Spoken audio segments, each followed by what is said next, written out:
I wanted to accomplish several things with this project. Number one, I wanted to see if I could replace the bench top of my Workmate 425 Type 3 and do it under $20. I actually exceeded that by going down to $10, and I'll show you the parts that I used to do that with. I also wanted to extend and expand the capabilities of this bench and try to incorporate as many of the capabilities I've seen in some of the larger, more expensive woodworking workbenches, and I'll show you more about those features in a little bit. And then the third thing I wanted to do is I wanted to eliminate these plastic parts that you see here. Not only the protrusion that sticks up out of that block that goes down into the frame, because eventually that's going to have problems. And you'll notice here on this older Workmate 400, it's got metal. So I wanted to replace the plastic and put metal in there and get rid of that block altogether. And I've been able to do that, and I'll show that to you in a few minutes towards the end of the video. The other thing I wanted to accomplish is, you'll notice on the top piece there, that's a little under an inch. That's an old Workmate 425 Type 3. And below that is the bench top for my Workmate 425 Type 6. I wanted to increase the width or the thickness of that bench, of the newer bench. And I think I've done that. I've been using, or I used on here, hope you can see that, the light's not too good here. I've used 2 by 8 by 96 inch and cut it down. So as you can see, it's an awful lot thicker. What that means is, anytime I put something in here, I've got more vertical stability when I'm pressing it down in here. You'll also notice while I'm here, I have dog holes all along the side. So if I want to clamp something vertically and work on the edge, I've got about 14.5 inches of clamping width in there, so I put that in there at the same time.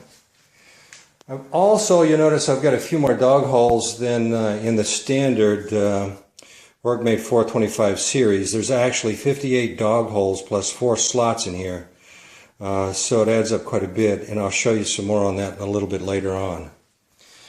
Again, I shot from the other side, and you'll notice I've got the dog holes on both sides, so if I want to clamp on one side or the other, but also they're incremented so I can do it in different places. One of the reasons I wanted to add the additional dog holes in here is to give me greater flexibility in clamping, because I noticed when I wanted to clamp irregular shapes, I just couldn't quite do what I wanted to do. So I'm going to go to my next setup and show that to you. In an earlier video, I did a project on a bench, what's called a bench bowl. And I thought what I'd like to do is take the center panel and convert it into a bench bowl as well.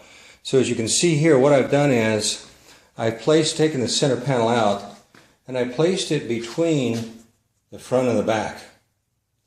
And what this allows you to do is, if you have a more delicate piece of wood that you want to work on, or you just want to raise your work higher, you can use clamps like you see here to do that with. Of course, you can use C clamps or F clamps, they'll pass right through.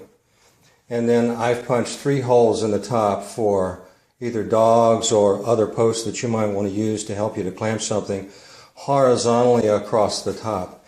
So I wanted to extend and expand the capabilities of the bench, make it more flexible, more transforming, and this is what I did with the center panel to give us a bench bowl out of that middle panel. Let's take a look at the components that I used for this project.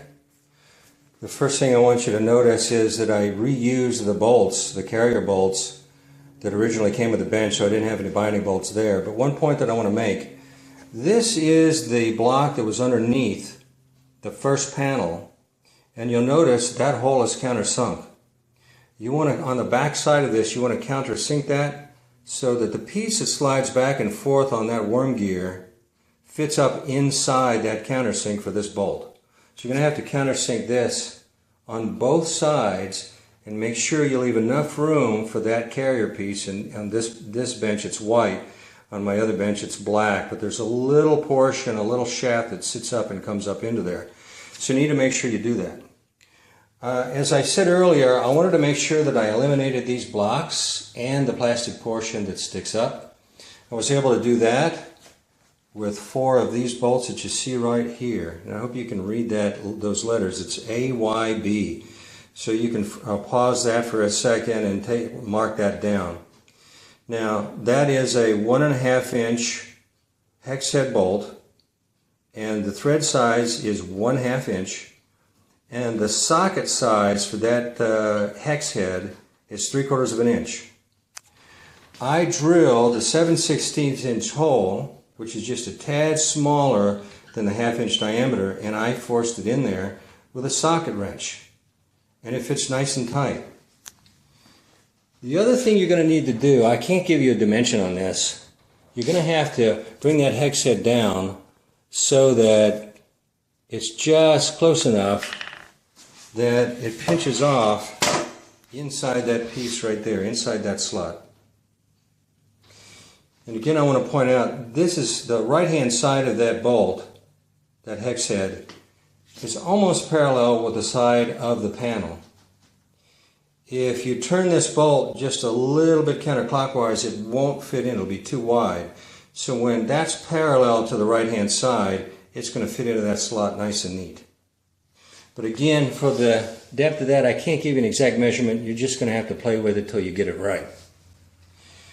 For the wood that I purchased for this, it's 2 by 8 by 8 feet. You can pause that and mark that down. So I picked up 4 bolts, 4 of these bolts right here, 2 for the middle panel and 2 for the back panel. They're about 50 to 75 cents a piece. And the wood ended up being a little over $6, so it's well under $10, which exceeded my expectation. So if you like this video, please press like. If you haven't subscribed already, please do so, because I have some more videos coming. So I hope this gives you some ideas, and good luck on your projects.